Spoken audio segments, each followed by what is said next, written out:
Okay, so we're back in the table and we're going to finish modeling the table. So here we've got, well, I'll just turn this on for a second. So we've got the draw front. What we haven't got is these bits of wood in here, which just fill that gap. Um, so I just go back to table and we're going to create a sketch on that face and create a rectangle that goes from that point down to, okay, so what you need to understand, that is that this line here, that line there is the edge of the draw front. This is where we want that piece of wood to go to. Oops. Just down there like that. Okay. Very nice. And finish our sketch and extrude it. So select that, and the distance is going to be 19. Oops, I joined that by mistake, didn't I? Oh, I wasn't careful. So that's I don't have to do undo. That's my extrusion. I can right click that and edit that feature. And instead of join, I'll just make it new body. That's better. All right, and I'll just mirror that around to the other side. Body, select that one and select my mirror plane. That's the plane. There we go. Good. Now I'm going to do the top. What's a good way to do the top? I think I'm going to do this way. Create a sketch on like that plane, which is that plane anyway, but we'll do it on that plane. Okay, and what I'm going to do is, I think this will help me a little bit. I haven't really worked this one out completely. Create a line, but it's going to be a construction line. So a construction line means that it's the line that's going to help me model the thing, but it's not actually part of the model. So I'm going to go from the center of there to the center of there. I know it's the center midpoint because it's got that little triangle. Okay, and turn off construction line. And now I'm going to get my rectangle and go from there, but I need to make sure that I'm not in the center because that's constrained to the center. So somewhere along here and do a oops, wrong sort, center. I'll do it again. All right, there we go. And click, doesn't really matter how big it is. Now I'm going to constrain it with my dimensions. So I want the distance between here and here to be about 15. And I want the distance between here and here to be about 20.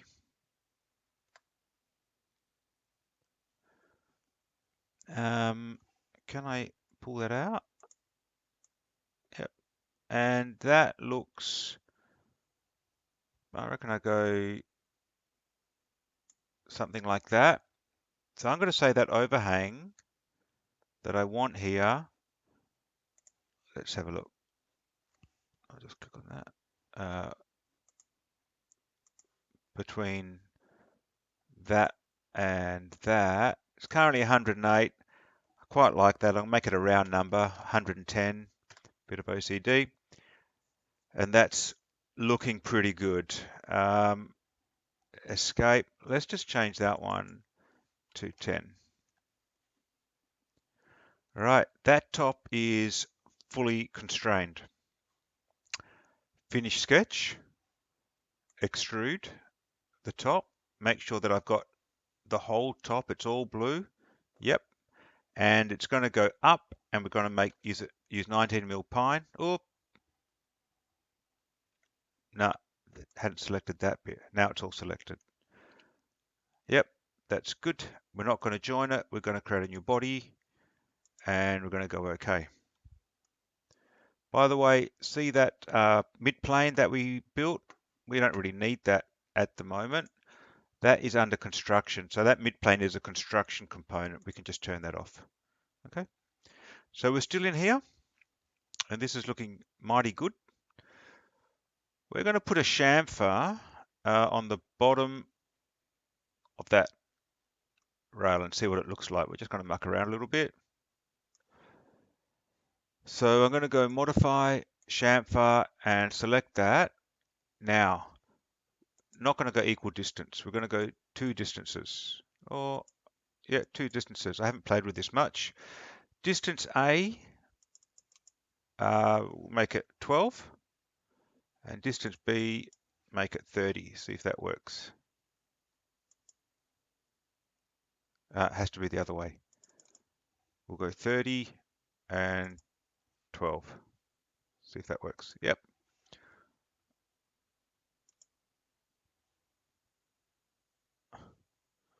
Let's just 40. Why not? Okay. That looks pretty snazzy. And now instead of doing it on the other side, I might mirror that feature, which is that, and select my mirror plane, which is that, and go OK. Did that work? No, didn't like it. Let's go it again. Mirror, maybe faces. That one. Mirror plane. That one. OK. Yep. All right, cool. That worked. I think we're done. So let's collapse that and turn that on. Great. Okay, now we can also select this drawer. Actually, we'll go over here and move a component, which is that. And let's just see, we can move that in and out like that. So we can animate that later on. So we'll play with that later.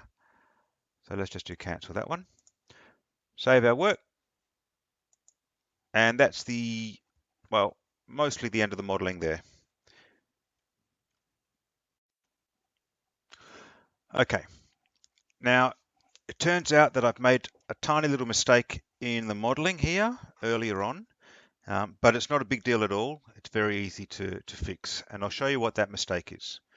The idea behind the change parameters is that I can, by changing the width, say of here, the draw width, instead of 300, if I put in 400 and click OK,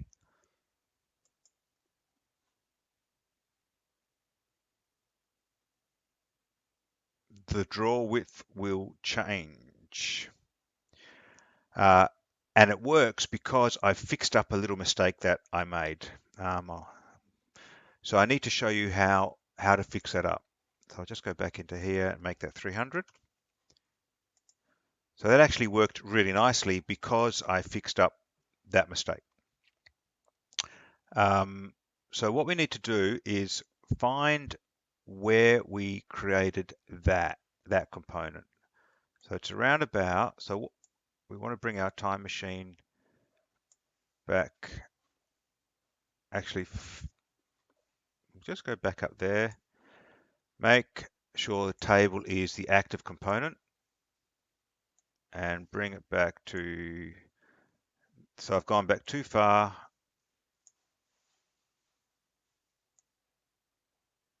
There we go. That's it. So that is the extrusion for that component. That is the sketch. Okay. So I want to right click and edit that sketch. Okay, now just bear with me. I'm just going to delete something. Oops.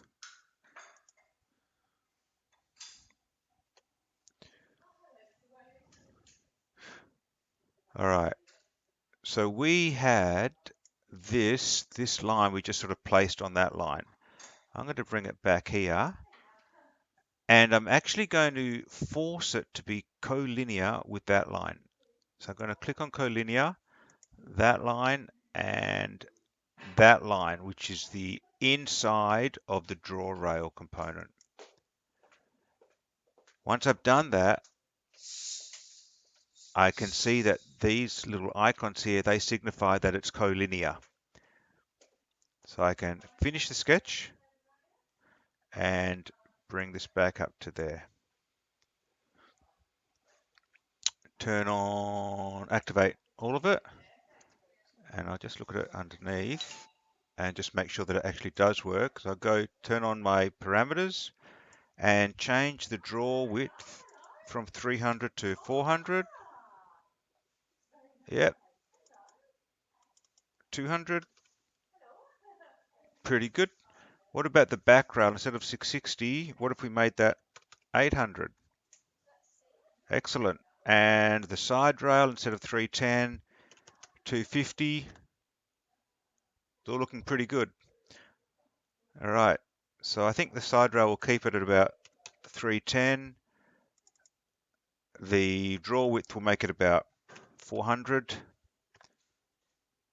The leg, instead of 600, let's make it 650.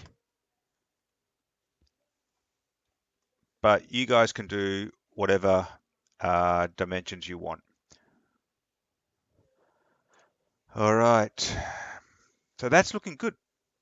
That's looking very good, I think. And that's a successful model and actually works. And yeah, that's great. Okay, so that is the modeling of the table. We can add bits and pieces and play around and add a knob and stuff, but for now, I think that'll do us. The next tutorial that I do about this will be how to, from this three-dimensional model, generate a two-dimensional orthogonal layout drawing. Yep, I think that's it. So thanks very much. I wish you a lot of luck in modeling this. Take it slow, take it easy, and enjoy it. See you at school.